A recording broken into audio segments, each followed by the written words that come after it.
ابن مرودیہ میں ہے کہ رسول اللہ صلی اللہ علیہ وآلہ وسلم نے فرمایا کہ مجھ پر ایک آیات ایسی اتری ہے کہ کسی نبی پر سوائے حضرت سلمان علیہ السلام کے ایسی آیت نہیں اتری۔ وہ آیت بسم اللہ الرحمن الرحیم ہے۔ حضرت جابر رضی اللہ تعالیٰ عنہ فرماتے ہیں کہ جب یہ آیت اتری تو بادل مشرق کی طرف چھٹ گئے، ہوائیں ساکن ہو گئیں، سمندر ٹھہر گیا، جانوروں نے کان لگا لیے، شیاطین پر آسمان سے شعلے گرے۔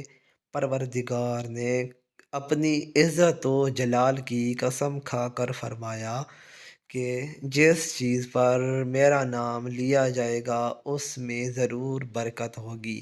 حضرت ابن مسعود رضی اللہ تعالیٰ عنہ فرماتے ہیں کہ جہنم کے 19 داروغوں سے جو بچنا چاہتا ہے وہ بسم اللہ الرحمن الرحیم پڑھے۔ اس کے بھی 19 حروف ہیں، ہر حرف ہر فرشتہ سے بچاؤ بن جائے گا۔ اسے ابن عطیہ نے بیان کیا ہے اور اس کی تائید ایک حدیث سے بھی ہوتی ہے جس میں ہے کہ میں نے 30 سے اوپر اور فرشتوں کو دیکھا کہ وہ جلدی کر رہے تھے۔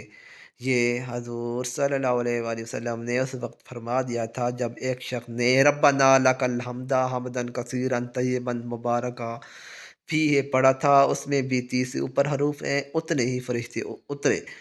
اسی طرح بسم اللہ الرحمن الرحیم میں بھی 19 حروف ہیں اور وہاں بھی فرشتوں کی تعداد بھی 19 ہے۔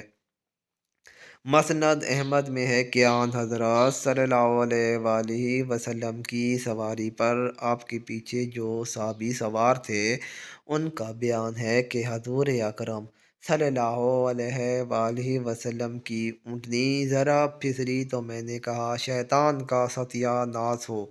آپ رسول اللہ صلی اللہ علیہ وآلہ وسلم نے فرمایا یہ نہ کھاؤ، اس سے شیطان پھولتا ہے اور خیال کرتا ہے کہ گویا اس نے اپنی قوت سے گرایا۔ بسم اللہ کہنے سے وہ مکھی کی طرح ذلیل ہو جاتا ہے۔ ایک حدیث میں ہے کہ جس کام کو بسم اللہ الرحمن الرحیم سے شروع نہ کیا جائے وہ برکت ہوتی ہے، بے برکت ہوتی ہے۔ ویورز مزید اچھی ویڈیوز کے لیے چینل کو سبسکرائب کریں۔ شکریہ۔